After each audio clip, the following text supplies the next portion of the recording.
আসসালামু আলাইকুম everyone. Eid special আয়োজনে আজকের পর্বে থাকছে জর্দা সেমাই।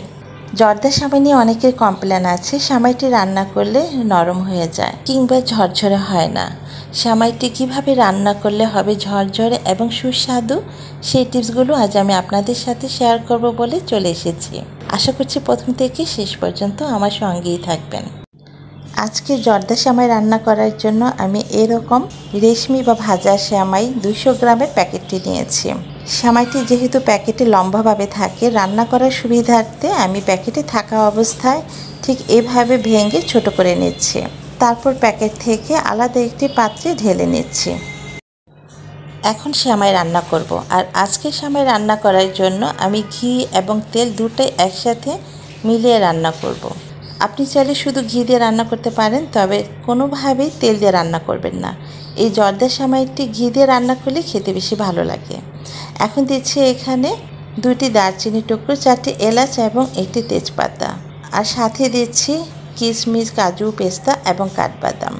এখন সবগুলো একটু ভেজে নেব 2-3 মিনিটের মতো। খুব একটা বেশি ভাজবো না, যেন পুড়ে না যায়। কিছুক্ষণ ভাজার পর যখন গরম মশলা এবং বাদাম থেকে খুব সুন্দর ফ্লেভার ছড়াবে, এ পর্যায়ে দিচ্ছি সেমাইগুলো। এখন চুলার আঁচটা লোতে রেখে অনবরত এভাবে নাড়তে হবে, আর খেয়াল রাখতে হবে যেন পুড়ে না যায়। পুড়ে গেলে সেমাইটা দেখতেও ভালো লাগবে না, খেতেও ভালো লাগবে না। এভাবে অনবরত উল্টিয়ে পাল্টিয়ে কিছুক্ষণ নাড়তে হবে। প্রায় 2 থেকে 3 মিনিট নাড়ার পর এ পর্যায়ে দিচ্ছি নারিকেল। এখানে আমি পুরানো নারিকেল দিয়েছি হাফ কাপের মতো। এটা অপশনাল, আপনি চাইলে স্কিপ করতে পারেন। তবে এই সেমাইটি নারকেল দিয়ে রান্না করলে সেমাইয়ের স্বাদটা বহুগুণ বেড়ে যায়। এখন সেমাইয়ের সাথে বেশ কিছুক্ষণ এভাবে নারকেলটা ভেজে নেব। 2 থেকে 3 মিনিট পর্যন্ত এভাবে নারকেল সেমাই ভেজে নেওয়ার পর এ পর্যায়ে দিচ্ছি 1 কাপ চিনি। 200 গ্রাম সেমাইয়ের জন্য 1 কাপ চিনি যথেষ্ট, তবে আপনি চাইলে কিছুটা বাড়িয়ে দিতে পারেন। আর দিচ্ছে 1 টেবিল চামচ গুঁড়া দুধ। দুধ যে দিতে হবে এমন কোনো কথা নেই, তবে দুধ দেওয়ার পর সেমাইটি হবে খুবই সুস্বাদু। এখন দুধ, চিনি সেমাইয়ের সাথে ভালোভাবে কিছুক্ষণ এভাবে মিশিয়ে নেব। এ পর্যায়ে চুলার আঁচটা লোতে রেখে অনবরত এভাবে নাড়তে হবে, আর খেয়াল রাখতে হবে দুধ, চিনি যেন তলানিতে না লেগে যায় কিংবা পুড়ে না যায়। এখন চিনি গলে আসার জন্য এবং সেমাই সিদ্ধ হওয়ার জন্য এ পর্যায়ে দিচ্ছি 1 কাপ কুসুম গরম পানি। একসাথে বেশি করে পানি না দিয়ে আপনি অল্প করে প্রথম পানি দিবেন। যদি দেখেন যে এটা পানিটা শুকানোর পর সেমাইটা সিদ্ধ হচ্ছে না, তারপর কিছুটা পানি আবার অ্যাড করে দিতে পারেন। যদি একসাথে বেশি পানি দিয়ে দেন তাহলে দেখবেন যে সেমাইটা নরম হয়ে যাবে। যদি পানির পরিমাণটা সঠিক থাকে এবং চুলার আঁচটা যদি প্রথম থেকে শেষ পর্যন্ত লোতে রেখে রান্না করেন সেমাইটি, দেখবেন সেমাই কখনোই নরম হবে না। এখন এভাবে কিছুক্ষণ নাড়াচাড়া করার পর এভাবে রেখে দিব 5 মিনিটের মতো। 5 মিনিট পর তারপর যখন পানিটা একটু শুকিয়ে আসবে, উল্টিয়ে অপর পিঠটাও এভাবে উল্টিয়ে নিয়ে আবার কিছুক্ষণ এভাবে নাড়াচাড়া করে নিব। তারপর যখন পানিটা শুকিয়ে আসবে, যদি বোঝা যাচ্ছে যে সেমাইটা সিদ্ধ হয়নি, তারপর এখানে কিছুটা পানি অ্যাড করতে পারেন।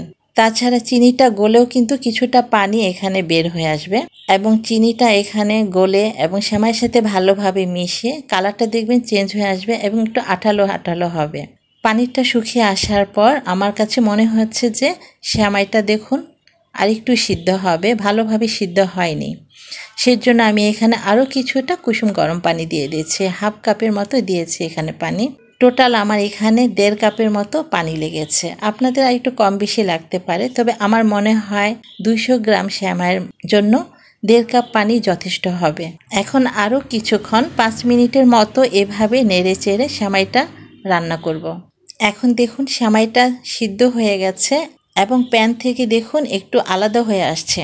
এই পর্যায়ে আসলে চুলাটা অফ করে এখন 2টি কাঁটা চামচের সাহায্যে দেখুন সেমাইগুলোকে আমি এভাবে ছাড়িয়ে নেব। এভাবে ছাড়িয়ে নেওয়ার পর দেখা যাবে যে যখন সেমাই ঠান্ডা হয়ে যাবে, দেখবেন যে সেমাইটা ঝরঝরে থাকবে। গরম অবস্থায় কিছুটা নরম থাকবে, কিন্তু দেখবেন যে ঠান্ডা হওয়ার পর সেমাইটা হবে ঝরঝরে। সেমাই ঠান্ডা হওয়ার পর এখন একটি সার্ভিং ডিশে ঢেলে সেমাই থেকে এলাচ, দারচিনি, তেজপাতাগুলো তুলে ফেলতে হবে। সেমাই খাওয়ার সময় যদি মুখে এলাচ দারচিনি কামড় পড়ে তাহলে খেতে ভালো লাগে না, একটা অস্বস্তিকর লাগে। এখন আবারও কিছুটা বাদাম এবং কিশমিশ দিয়ে সাজিয়ে পরিবেশন করব। আর দেখুন ঠান্ডা হওয়ার পর সেমাইটি কতটা সুন্দর এবং ঝরঝরে হয়েছে।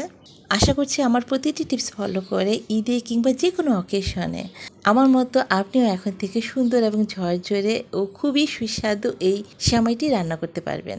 তো আজকের মতো এখানে বিদায় নিচ্ছি। সবাই ভালো থাকবেন, সুস্থ থাকবেন এবং নিরাপদে থাকবেন। আল্লাহ হাফিজ।